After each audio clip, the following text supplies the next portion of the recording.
Hey y'all, I was invited here today to discuss a simple choice. A simple choice, but not an easy choice. Are we going to choose to look at the future of work through a lens of scarcity, a lens of lack, a lens of fear, or do we choose to look at the future through a lens of opportunity and recognize that the future of work is not a fate or inevitability, but it's something that we all have the opportunity to actively build? I'm Darren, I'm the head of remote at Gitlab, and yes, this is my modern workplace. So a bit of context on Gitlab. Last year, Gitlab became the world's largest all-remote company to go public. We are at nearly 2,000 people now in over 60 countries, and we don't own a single company office. Instead, we boast one of the most geographically diverse teams on planet Earth.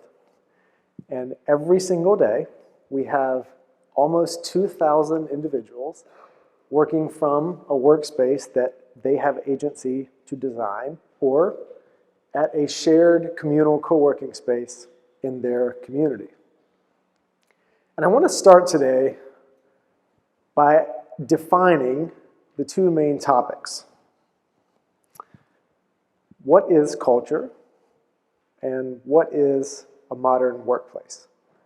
I've found that shared understanding helps facilitate more productive conversations, so let's dive into these one by one. Creating a strong company culture is an active affair. And GitLab's secret to doing this is making the implicit explicit. When you have almost 2,000 people spread all across the world in different time zones, in different cultures, in different native languages, the only way to effectively scale knowledge is to write it down. And so at GitLab, we define culture by having these three foundational elements. First is operating principles and values. The second is camaraderie, how we build mutual trust and understanding. And the third is how we work. The how we work is really, really vital to enabling the other two to support teams everywhere.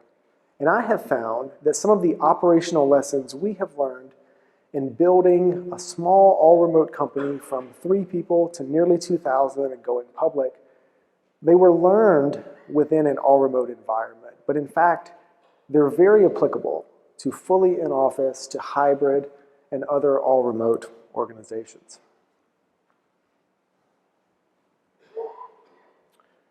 Culture works when values create behaviors. And one of the interesting things that I have found is that for many organizations who started in the office, the values were things that were written on a wall, maybe on a poster that you would see coming and going from the office. But in a world where we are increasingly distributed, somewhere along the spectrum of remote work, this begins to fall apart if you don't codify and create behaviors out of your values. GitLab's 6 core values are written here: collaboration, results, efficiency, all words that we've heard before. But interestingly, these mean different things to everyone in this room and everyone around the world. So how do you convert that into something that is meaningful to an entire team? If you're familiar with GitLab, you'll know that we are a very transparent company. And so if you do a quick Google search on GitLab values, you'll find our values. But we don't stop at these 6 values. You'll find thousands of words underneath of them that codify and create behaviors from these values. I'll share one with you under collaboration. It was one of my favorites in joining the company almost 3 years ago. Under collaboration, we have an operating principle called short toes. And this means that anyone in the organization can contribute their thoughts and input to anyone else's function. And the person on the receiving end is expected to collaborate with short toes. If someone has their toes stepped on, they're not collaborating up to GitLab standards. And I hear the laughs here, but the laughs means something resonates. And if it resonates with the people in this room that don't even work at GitLab, imagine how powerful this is when you codify operating principles to a global team. In defining the modern workplace, the second question in today's talk, I see a few things decreasing in priority. We're noticing that physical proximity is vitally important. The bucket filling that Rex mentioned. I agree. This will fill my bucket for weeks to come, if not months. But it's not necessary on a daily basis. Instead, we replace that with a more intentional in-person strategy. Instead of just funneling people through the same door and hoping that serendipity happens and culture is built, the organizations that we work for now have to put more rigor and intentionality around that to get more intentional results. I'm also seeing that office politics and jockeying, they start to matter a lot less in a more distributed workplace. And presenteeism is something that still rears its head in organizations, but more and more employees are calling it out. They don't want to have to be, quote, at work throughout a rigid time structure if their ways of working enable them to do things differently. So if some things are going down, other things must be going up. These are a few of the elements that I see defining the modern workplace and increasing in priority. I want to share one example here on finding fulfillment through non-work community and connections. This may be a bit provocative, but I do think the modern workplace of the future will see culture largely built from outside of the workplace. And instead of being scared that we're losing control of this, I look at it through the lens of opportunity. A lot of companies pivoted to Teams happy hours or Zoom happy hours on Fridays when they suddenly couldn't have everyone in the office. And I think we all quickly found that they lost their luster relatively quickly. One of the things that we pioneered at GitLab was a community impact outing. It's the same hours spent, but instead of forcing everyone into a Zoom box, you deploy everyone into their local communities with that hour, and you ask them to do something that is personally fulfilling to them. Of course, wear company swag and take a selfie so that you can share it with the team, and amazing things happen. I'm an adoptive dad, so with my hour, I'm going to contribute time to the adoption community. So if I go out and I do that, and I share that back with my team, I wind up with other people all around the world coming to me and saying, I'm adopted, or my family is considering fostering or adopting. I never knew that we had someone on the team that was already in that community. Do you mind if we connect and talk deeper about this?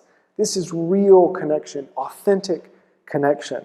And you could never do this in an office. You would have people on floor 8 and floor 1 that would never know each other are there. It's the same hours spent, no additional funding.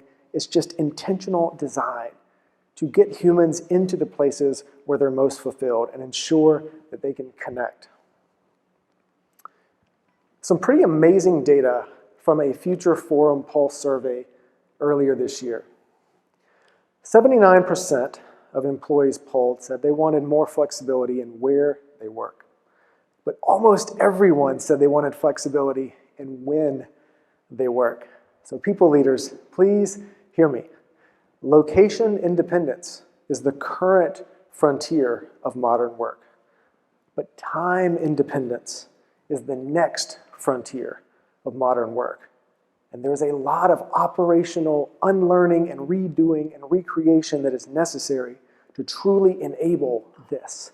But imagine what can happen if you satisfy 94% of what employees are looking for. So what happened to get us from where we were to where we are now? I look at organizations as systems, as code. And bluntly, the old workplace operating system is no longer compatible with where we're at now as a society. I believe that everyone has a personal identity stack. This is a concept that was shared with me by Polygon's head of remote, Tyler Selhorn. I'll give you my identity stack as an example. I'm a son, I'm a husband, I'm a father, I'm a man of faith, I'm a traveler, I'm a musician, and I'm also an operator at Gitlab. But you'll notice that that is one layer in a much larger stack.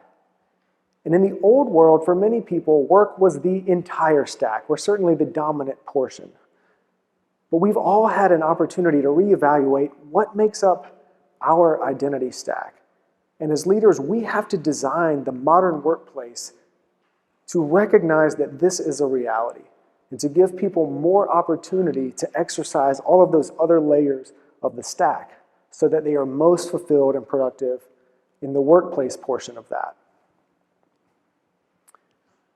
In early 2020, I authored an end-to-end guide called The Remote Playbook, and over 150,000 leaders have downloaded that to date. And I've heard some pretty amazing stories that this distillation of GitLab's open source remote work practices have saved a lot of companies, or at least gotten them through COVID, so now they can design a better future. And in 2022 and beyond, I see a world where we'll shift our focus from where people work to how work happens. TeamOps is our new people practice. Put simply, it's a framework, a methodology, a practitioner certification that helps open your mind to think differently about what the modern workplace is and can be. And I want to share the 4 guiding principles of that here today. The first is aligning teams on a shared reality. In the past, we have seen leaders optimize for the speed of knowledge transfer. What does this mean? If you're in an office and person B needs information, we optimize our workspaces and our systems so that person A can transfer knowledge to person B as fast as possible. In other words, how fast can I tap this person on the shoulder and share something? But in the modern workplace, we have to design systems that optimize for the speed of knowledge retrieval. How fast can person A and person B tap into a system of shared knowledge and retrieve what they need when they need it without commandeering time from each other? Maybe they're with family, maybe they're traveling, maybe they're on the other side of the world. How do we design systems to optimize for that and instead enable that time to be given back to people, to be humans with each other? The second is a notion that everyone contributes. I think there are many parallels in open source methodologies and the modern workplace. We have to create systems where everyone can contribute ideas and feedback in the same size font, a more inclusive way of contributing, so that the best idea wins, not the loudest voice in the room. Decision velocity is the new black. I believe that the faster an organization can make decisions, the faster that they'll win. I really think that decision velocity will be the key metric in the modern workplace of the future. How fast can you enable people to make great informed decisions in your organization, no matter what their workspace is or where they are in the world? And lastly, measurement clarity. It's time to say goodbye to managing by walking around. For far too long, we have honored inputs over outputs. And organizations now need to design systems where the outputs are what are valued, not the inputs. The good news here, we have actually built a free certification on these principles. These are tried and true lessons that GitLab and myself personally have learned over 10 years in scaling a company to a public company, doing something historic that's never been done. So I want everyone here at WorkSpaces to jot down this URL, get certified, but most importantly, please give us feedback. We want to have all of the information we can so that our team can make this stronger than ever. Rebuilding culture requires 3 Res. recreation, recognition, and rejuvenation. It's time to realize that the past is not going to get us into the future. We have to let go and unlearn some of the things that have gotten us to this point in order to recreate a culture that will thrive in the years to come. We have to recognize that everyone's identity stack has changed or been audited or been upended over the past 2.5 years. And there's opportunity in tapping into what drives people now and building organizations that will empower them to do their best work and live their most fulfilling lives. And lastly, it's on us to be the rejuvenation in our teams. We have to think about designing spaces that rejuvenate, that bring people together intentionally with great strategy, and then sending people out to their local communities to live their best lives and have impact there as well. Thank you all so very much for the time and attention. I'm happy to take questions now, or if not, I'll be around throughout the conference. Thank you. We actually do have some time for questions. We've got a couple of minutes. Does anyone have anything that they'd like to throw at Darren? Throw your hand up and I'll pass you the microphone. Great. Well, oh yeah, sure. Here you go. Hey, Darren. Thanks for the presentation. I thought it was great. I'm going to get the terminology wrong here, but you've mentioned sort of like a central knowledge database for retrieval. What do you use at GitLab for that? So GitLab uses GitLab, the tool, as a single source of truth. But there's a reason I didn't say that. It's less about the tool. There are many tools that can do that. It's more about choosing to implement a system where there's a central hallway, if you will. Makes sense. I guess, is everyone able to edit that kind of in real time, or like a wiki, or how does that work? Yeah, that's correct. So there's a technology called version control. And so GitLab supports that. Essentially, version control enables anyone in the world to make a proposal, and then the directly responsible individual can kind of merge that or deploy that into production. And I really think that version control is going to be the magic ticket in the modern workplace. It enables everyone to contribute without implementing a lot of chaos. It adds order to the contributions, and I think we'll see more and more of that as teams become more dispersed and distributed. And time for one more. Yeah, Darren, great presentation. I was curious, where does physical space play in TeamOps, in the principles you laid out? Yeah, they're hugely important. I make this reference a lot, but although GitLab is all remote, we have one of the most intentional in-person strategies I've ever seen. So there's a funny paradox there, right? The remote team has a really in-depth in-person strategy. We look at intentional gatherings and spaces as predominantly a place for people to build culture, to build rapport, to break bread. What we have found is that we're actually really good at driving business results and getting work done virtually, but there's no replacing the in-person for building the human fabric that then catalyzes a lot of amazing virtual work. So things like onboarding, your first introduction into the company, things like annual sales kickoffs. There are these moments throughout the year where it's worth the investment and the effort to get people together, fly them in from all over the world. COVID certainly made that more difficult, but in the years ahead, it's worth the effort and intentionality in getting people together. The one thing that I advise companies in doing this is to not take the bait on making your in-person gatherings mostly about work.